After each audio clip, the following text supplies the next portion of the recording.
so complications. So throughout our time together, working, we've pretty much done a range of occupations from hospitality right up to the mining industry. Okay, and you see every single contract possible. You see pretty much these different scenarios. So one thing that people need to understand is that you need to prove it's a genuine position. So genuine position is done by showing the company's financials and why you need this occupation. But the most important one is the labor market testing. You actually need to demonstrate that your employer, or if you are an employer, that you have tried to recruit Australians and you've tried to recruit the best candidates. So let's just say you ran the advertising campaign and you receive 100 applications, but you still only hire the person that works in your business, even though there's better candidates. You might have some issues. Okay, you actually need to run the testing. You need to actually run the interviews properly and record reasons to why these people did not get the job, why they're not the best candidates. But even better, if you can actually hire some people from it, it will demonstrate that your company is growing. It's also sometimes done in the incorrect format. There is a requirement on how you advertise. You need to explain it to the world at large that this is open for everyone. You are not focusing on one particular person. Like you can't say, I'm looking for only people that can speak Chinese. You can't exclude anybody. Okay. And so limited evidence of domestic recruitment, like what I explained before. And this reflects back to what we call a token effort, meaning that they're just doing it, waiting for the 28-day period to go by and then lodge, and that's not good. And that's where you as an applicant are relying on the human resources in the company, a person who you might have only met in your job interview, for them to do the right thing. Okay. So it's really important that you get the right representative, or if you're lodging yourself, access to these company documents if given consent, to make sure that they've done it properly. Monitoring, okay? So during the transitional streams, I just had a client call me just now asking me that they want to quit before the PR is granted, okay? What you need to realize is that the reason why you're being sponsored is because we can't find Australian people or anyone else to do the job that you do. So if you leave or quit or don't actually work there, you have issues with the department where they will say the position is not genuine. And this can be caught out if your pay is incorrectly done or your superannuation does not match what your contract says. Okay. So be careful. If you're in this transitional stream, you have some problems. And I just realized I didn't do my polls. I'll end this slide here. With the company financials, again, if it's a new company, guys, and you're about to be sponsored by a new company, be really careful, because there's no proof that this company is going to succeed. Yeah, I think it's about being realistic as well. Right? Yeah, and then you'd be surprised at how many times that we have somebody tell me, "Oh, there is my friend is opening up a bakery and I'm the baker and he's going to sponsor me straight away."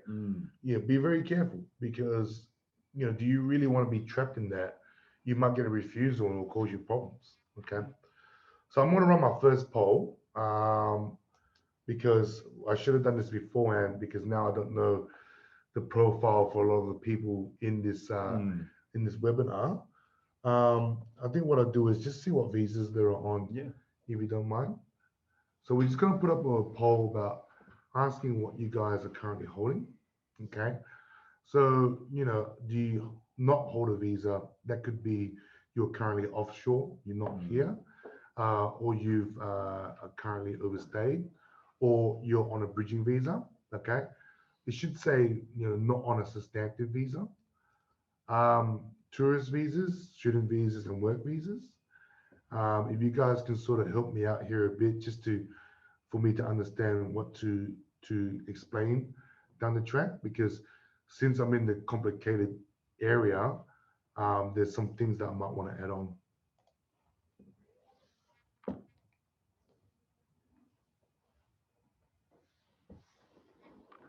give it about 20 seconds.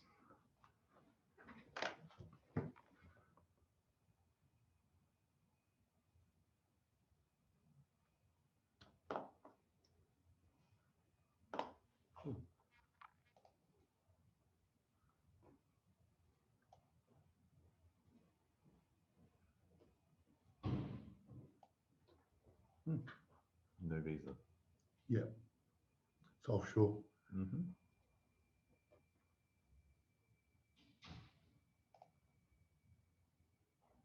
Cool. All right. Okay. Yeah. So it seems like a lot of you guys are overseas. That's good. So if that's the case, that allows me to frame it a bit better to educate you guys more about what to expect. Because, the hard thing is that we meet a lot of people, and these people are always so excited because I had this opportunity, and they say, Anthony, I'll take a pay cut. I'll work all these hours. I'll do whatever I can. But later on, you see that these visas can be for many years, and then you're stuck contractually, and all these things start to happen. So it's good that you guys are taking the initiative to come and see what might be an issue. Okay, so that when you do find a company, you want to find the right one. All right. So another issue is that um, when you're employed by somebody here and you don't like it, right? And you say, I want to quit, Anthony. I don't want to be here anymore. It's been too difficult for me. It's not what I thought. You need to be careful because you only have 60 days to find a new employer. But a lot of people think that the 60 days means I found a new company and I start working there. It's not the case. You have 60 days for them to lodge in a nomination. If they put in a nomination on the 61st day, you've actually have breached your visa conditions, and you'll be subject to a cancellation. Okay, so it's actually quite strict, these 60 days. If you've been sacked or you've been lost your job, you have 60 days to go on to a different visa. Okay, and then you have 60 days to leave Australia. So Santi, I see that you're asking how can I get a sponsor for work in Australia? The the answer to that is obviously you need to apply, and apply on all these websites Sort of reach out. and reach out. There are companies that actually post adverts. They're saying that they're happy to do sponsorship, so, the 482s, that kind of thing for their applicants as well. So Yeah. it's always good just to reach out to them.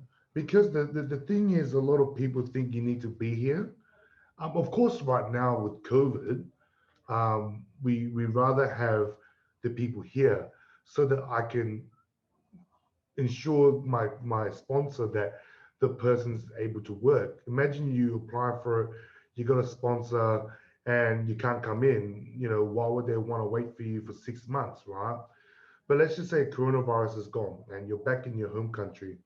My advice to you is, if you aren't here in Australia on a student visa or work visa or tourist visa, make sure you find a employer when you make a job application that accepts you. Because the thing is, yes, if you're applying for a chef, I mean, your resume has to be pretty good, Yeah. right? If you're applying for something like, I don't know, marketing, that's very difficult. You might need to be very expertise in the area. But for instance, if you're in the mining industry, you're an engineer, for instance, these occupations, those companies will sponsor good candidates. So you just need to apply. It's as simple as that. You can't listen to people saying that, oh, you give me money, I'll find you a sponsor. That's not the case. Okay. You just need to apply, find recruitment agencies, ask them, and keep applying. All right. So the length of sponsorship, again, like you're saying, different visas have different lengths that you need to consider. I will go through a table later on where you can see how long these visas will go for. Yeah, again, I don't know if you're trying to ask Santi to contact us. I mean, you're more than welcome to contact us. But if you're looking for employers, you should go to websites such as seek.com, okay, and look for work in that industry that you're looking for, and they can obviously guide you to whether or not they want to sponsor you. But you also see all the recruitment agencies. You see things such as Hayes Group is a very big recruitment agency. Mm. Okay, so if you see advertising done by them, um, put the application in. They might be able to recommend you to another company. All right. Next page. Complications. Okay, so appeals. There's something in Australia called the Administrative Appeals Tribunal. This will allow you to argue a decision that has been refused. But the problem is the decision's based at the time of decision. So the appeal process can take 2 years. So imagine you got refused a visa today, and I'll put in the application for appeal. In 2 years, it won't get revisited. So what happens if the business has now closed and you can't be sponsored by them anymore? Okay. And then that will lead towards issues because the genuine position issue is gone. Or perhaps you are a secondary applicant to your partner, and your partner is the primary applicant. If your relationship has broken down, the issue there is that you're no longer in this relationship anymore. So there's a few things that you need to understand when it comes to appealing a refusal. Okay. Work experience.